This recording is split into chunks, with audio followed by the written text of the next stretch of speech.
Today we show exactly the root cause of this Mercedes GLC's reverse camera fault. When it shifts in reverse, the reverse camera does not show up. So what can be the problem? After checking with the diagnosis, we found out error codes in the rear SAM control module. So is it a bad rear SAM? We tried manually from the rear SAM functions to activate the M352, which is the rear camera cover motor, asking it to remove the cover of the camera.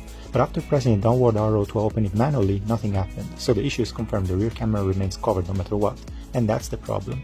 So let's go in depth. When we set into reverse, N80, which is the steering column, send a signal which goes to the N73 module, which is the ignition lock, via the flexor E line, which sends a signal via the CAN B line to the N108, which is the rear SAM. That sends the actual request to open the reverse camera cover through a direct wire to the motor M352. When the camera cover flips up, the N662, which is the rear camera control unit, detects the cover status and communicates all the way to the rear SAM via CAN B, passing via the CAN HMI to the ignition lock first, which sends the message to the rear SAM, then starts to send the video signal.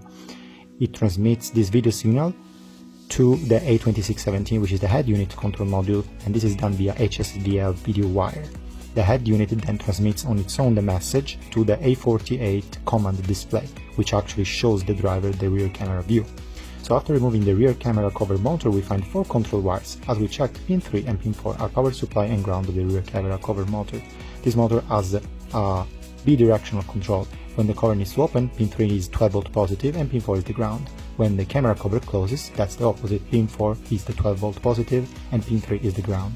When the camera cover is open, pin 1 and pin 2 will have 5 volt. When it's closed, they will have 0 volt instead.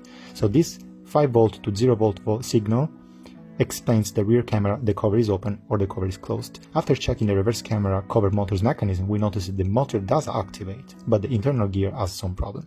So that's the source of the issue. The solution: replacing the motor.